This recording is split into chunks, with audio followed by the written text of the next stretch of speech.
To Governor Brian Kemp, to distinguished guests, to my fellow conservatives gathered here from all across America, it is my honor to be here at the Resurgent 2019 gathering. Thank you for that warm welcome. It's great to be here with all of you and also with an awful lot of friends. I think when those lights go down after my speech, I'm actually going to see even more of my friends. But there's one friend in particular I wanted to mention at the beginning. We've known each other for many years in the course of this conservative movement. His voice and his values are respected by people all across this country. And I can tell you, our administration is grateful for his friendship, for his support, and for his leadership in the conservative movement. Would you join me in thanking the founder of the Resurgent and one of the most prominent conservatives in America, Eric Erickson.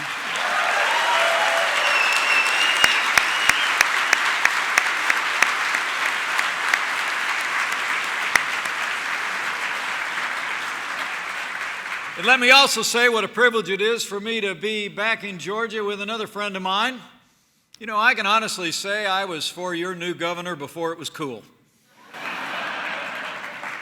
Since taking office earlier this year, he stood strong for jobs, he stood strong for families, and he stood strong for Georgia values. Now he's one of the most popular governors in America. Let's hear it for Governor Brian Kemp.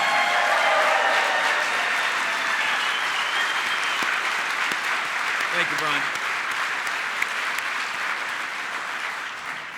And speaking of friends of mine, let me mention one more. He and I were talking late last night. We spent a little bit of time on the road yesterday in Cincinnati, but he wanted me to pass along his greetings and his gratitude. He's a man who gets up every day and fights for the conservative values and principles that have always made America great and are making America great again. I bring greetings from the 45th President of the United States of America, President Donald Trump.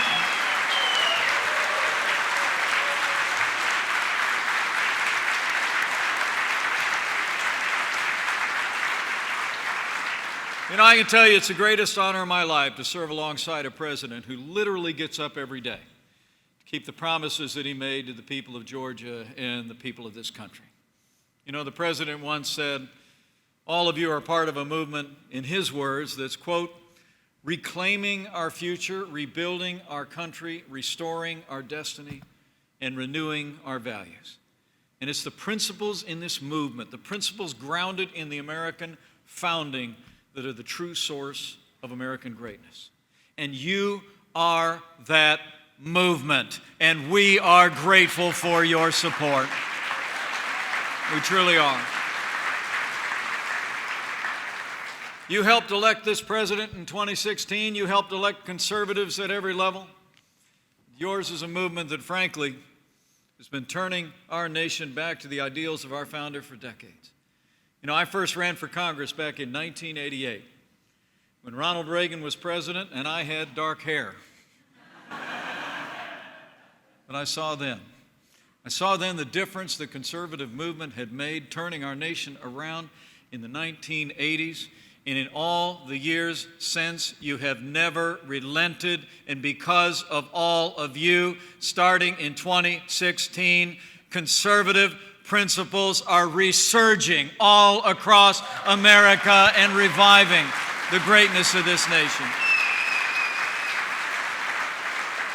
There really has been a renewal of conservative leadership from the White House to state houses here in Georgia and all across the country. And we couldn't be more grateful.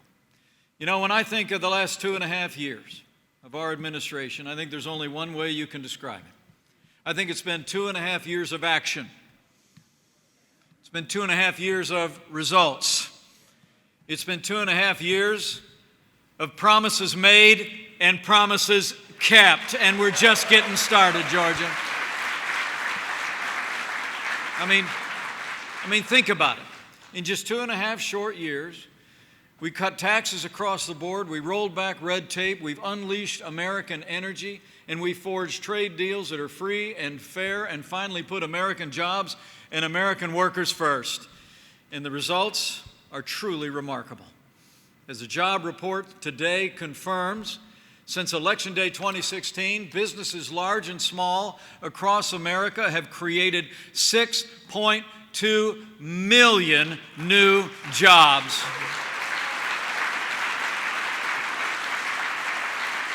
The unemployment rate has hit a near 50-year low. We've seen the lowest unemployment rates ever recorded for Hispanic Americans and African Americans. The American dream is working again for every American.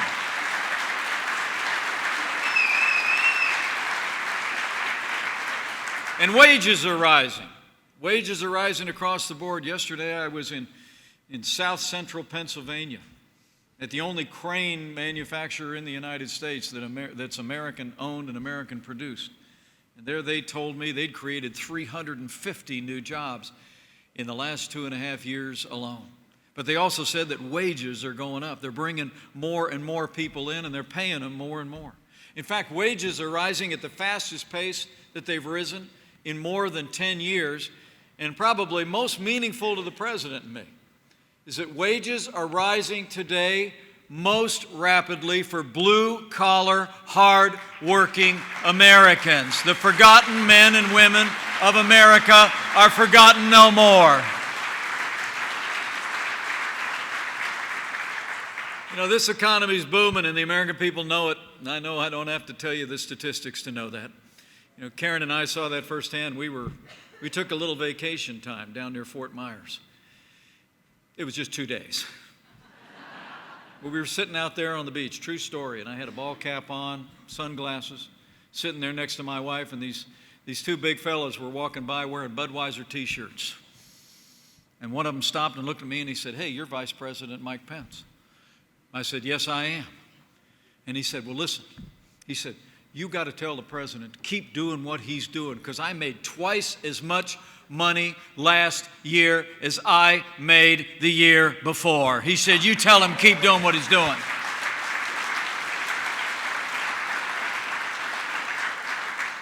And then he took 2 steps away and turned around and he said, "And I don't know what you do, but keep doing what you're doing too."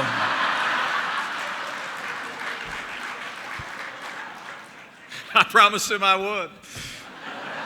And I promised him we would.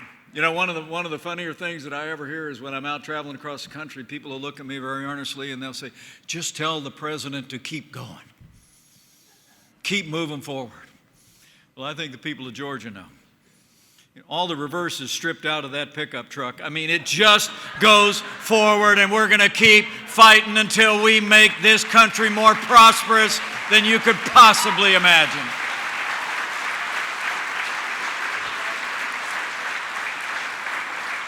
So jobs are back, confidence is back. In a word, America is back, but we're just getting started.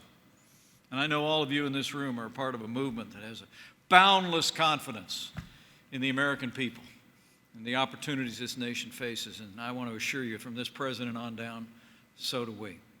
And beyond this growing economy, I have to tell you, as the proud father of a United States Marine, I couldn't be more proud. Thank you. I couldn't be more proud to serve alongside a president who cares so deeply about the men and women of our armed forces. This president has signed the largest increase in our national defense since the days of Ronald Reagan. We're rebuilding our military. We're restoring the arsenal of democracy. And with that renewed American strength, the United States is once again embracing our role as leader of the free world. You've seen it. I mean, how great is it to have a president who's standing up for America on the world stage instead of apologizing for America to the world? How great is it?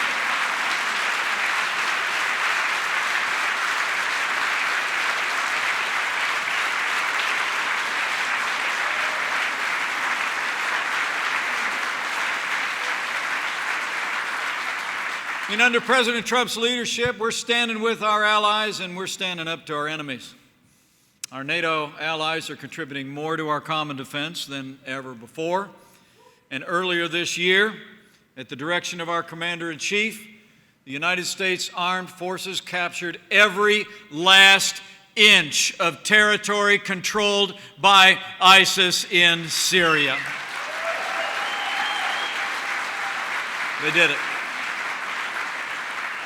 We've also stood strong with our allies in the Indo-Pacific against those who would challenge a free and open seas. In the Middle East, we put Iran on notice. We withdrew from that disastrous Iran nuclear deal, and this president has brought Arab countries together to confront and isolate Iran as never before. And President Donald Trump did what no American president before him was willing to do when he moved the American embassy to Jerusalem, the capital of the state of Israel.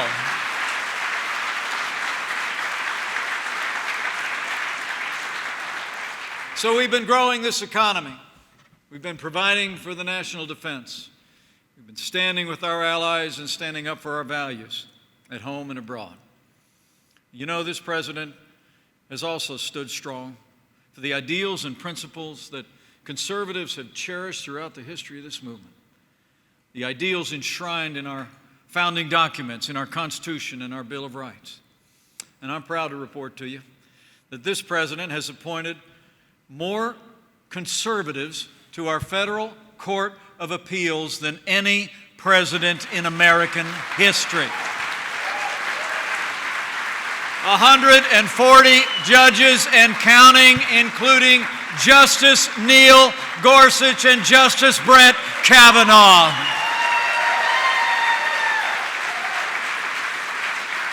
And I promise you, I've met many of these men and women and spent time with them, and I can promise you, they're all principled conservatives, strict constructionists, who will uphold all the God-given liberties enshrined in our Bill of Rights, like the freedom of religion, the freedom of speech, and the Second Amendment right to keep and bear arms.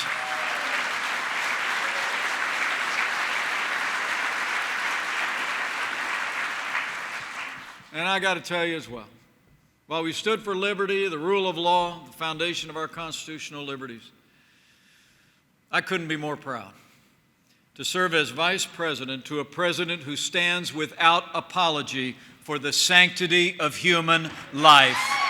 President Donald Trump is the most pro-life president in American history. It's true.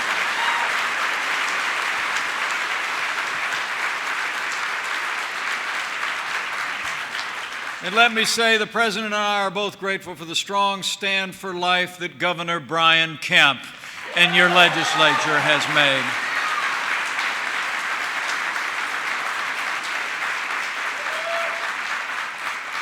So the past 2.5 years have been about action.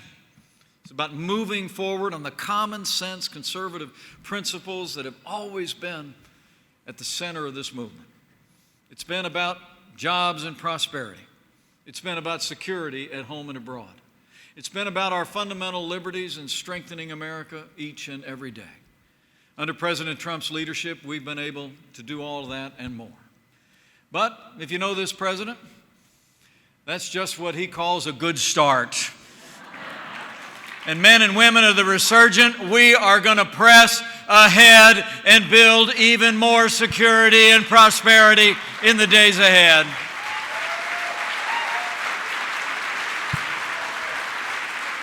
Because frankly, we got a lot more work to do. Got a lot more work to do, and there are challenges that lie ahead. The fact is that all of this progress could be lost with one bad day in November in 2020. I mean, all you have to do is look at that debate that took place this last week. Did you all watch that debate? I mean, it was kind of hard to watch. I mean, those people were standing so far on the left, I thought that stage was going to flip over.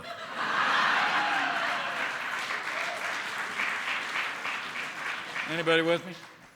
But seriously, today's Democratic Party is dominated by left-wing liberals who aren't interested in the agenda that we've seen reviving the American economy and making America stronger. These are left-wing liberals who want higher taxes, open borders, and they want to give free health care to illegal immigrants. It's amazing to think that 10 years ago, President Obama promised that Obamacare would, as he said, not apply to those who are here illegally. But today, every major Democrat candidate for president has promised to offer free taxpayer-funded health care to illegal immigrants. And many have even promised to decriminalize illegal immigration altogether. That's nothing short of open borders, men and women. Now, let me be clear. Those who advocate open borders and free health care for illegal immigrants are making the crisis of illegal immigration worse. And they're making it easier for human traffickers to exploit vulnerable families. The American people know the answer is to secure our border, enforce our laws, and close the loopholes that human traffickers are using to entice those vulnerable families to take the long and dangerous journey north. That's why President Trump declared a national emergency.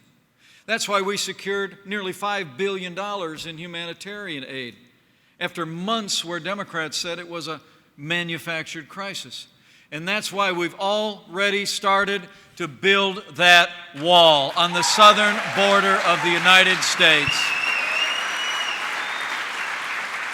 But I'll make you a promise. Whatever these candidates for the Democratic nomination say, or whatever liberals in Congress want to do to continue to obstruct our efforts, we're going to secure our border. We're going to end this crisis. We're going to reform our laws, and we're going to fix this broken immigration system once and for all.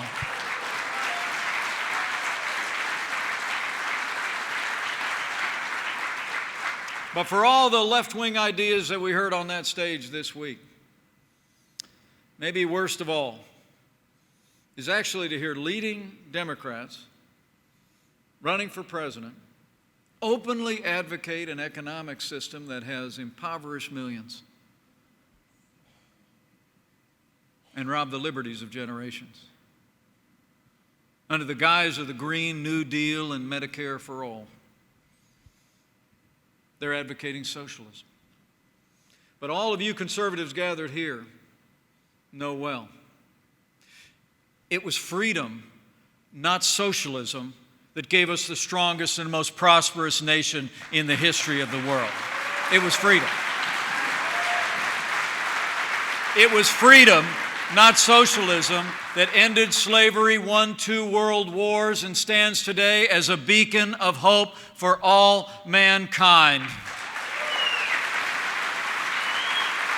And it was freedom, not socialism, that's moving us beyond the prejudices of the past to create a more perfect union and extend the blessings of liberty to every American, regardless of race or creed or color. And so I say to my fellow conservatives, the moment America becomes a socialist country is the moment America ceases to be America.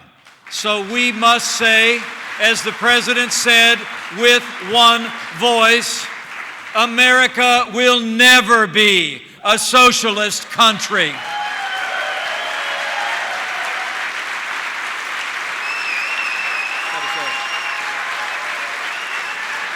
Got to say it.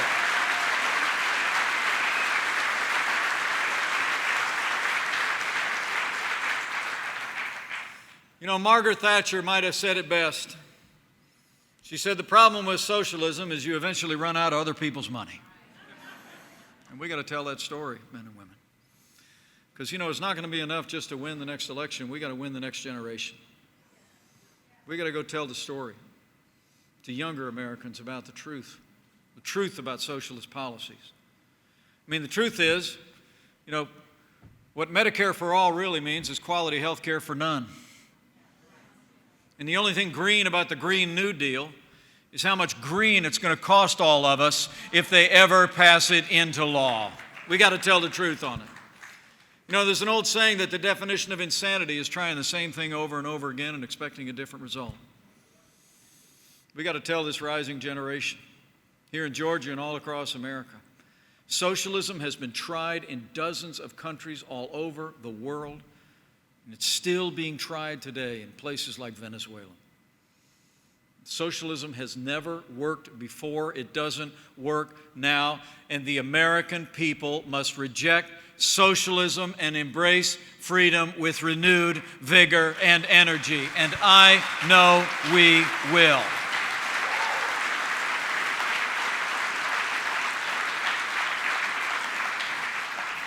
You know, the truth, men and women, is that the choice facing this country in the next 15 months has never been clearer. The stakes have never been higher. So now's the time for us to redouble our efforts. You all coming out today to the Resurgent, to Gathering 2019, gives evidence to the fact that you know now's the time not to be on the sidelines. You need to let your voice be heard. You need to be engaged and involved here in Georgia and all across the country. We need to redouble our efforts to support men and women at every level who are willing to stand up for the timeless ideals that have always made this country great and are making this country great again. And we need to redouble our efforts to make sure that President Donald Trump gets 4 more years in the White House.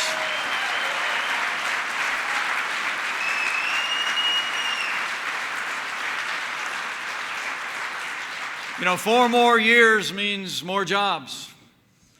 4 more years means more judges. 4 more years means more support for our troops. And it's going to take at least 4 more years to drain that swamp.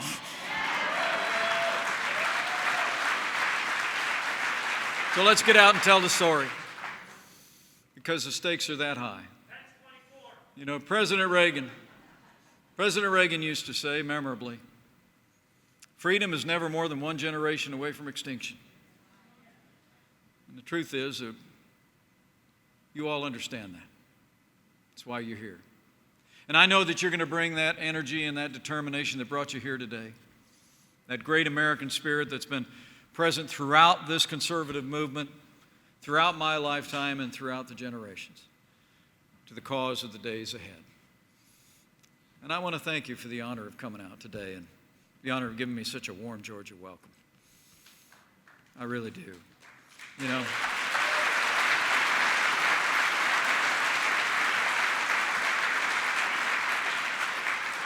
and I also want to thank you while I have you here, just to tell you, for this grandson of an Irish immigrant, grew up in a small town. My dad ran a gas station business. I had a dream of someday serving my country in the Congress of the United States. I got a chance to be the governor of my home state. I never imagined in my wildest dreams that I'd be given this opportunity. So let me just say to Georgia, thank you for the privilege of being your vice president.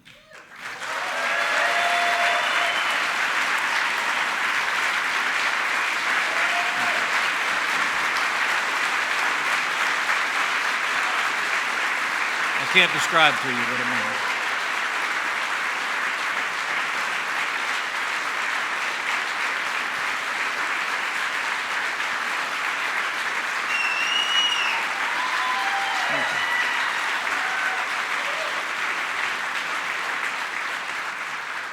It's very humbling to be before you today and have a chance to serve you. And I promise you, I leave here today with a grateful heart. Grateful for the support that I see here today. Grateful for the support of the people of Georgia, past, present, and future. And I leave here today with renewed confidence. I'm confident that we're going to continue to build on the resurgence that's happening all across Georgia and all across America. A resurgence of common sense conservative principles put into practice that are making our communities, our states, and our nations more prosperous and secure. And as I look out across this crowd, I know that the future of this movement is also bright. But I want to say, remember, each one of you has a role to play. So let your voice be heard in the days ahead. Go and tell freedom's story. Go talk about what we've been able to accomplish in the last 2.5 years. What this movement has meant to everyday Americans in jobs and opportunities and in security. in strengthening the foundation of constitutional principle in our courts. Make sure that siren song of socialism doesn't take hold in the hearts of the rising generation. Be champions of freedom. It's the birthright of every American. And do your part to see to it that freedom is preserved and expanded in this generation and the next. And finally, have faith. Have faith in the American people, in the capacity of the American people to see through all the noise and to choose freedom. I really do believe that history proves that every time the American people were offered more government and more freedom, they choose more freedom every time. So have faith in your neighbors and friends and go tell the story of our values and our ideas. Have faith in this president, in your good governor, in your great senator, David Perdue, and all the great leaders that represent Georgia and Washington, D.C., who faithfully represent this state with such strength. And finally, have that other kind of faith. You know, there's words enshrined on the Liberty Bell that don't often get quoted, but they're there. They're ancient words from the book of Leviticus. It says, "Proclaim liberty throughout all the land and unto all the inhabitants thereof." You know, I truly do believe that when we become champions for liberty, we make His work on this earth our own. And the Bible says where the Spirit of the Lord is, there's liberty. That means freedom always wins. So have faith. Have faith, Georgia.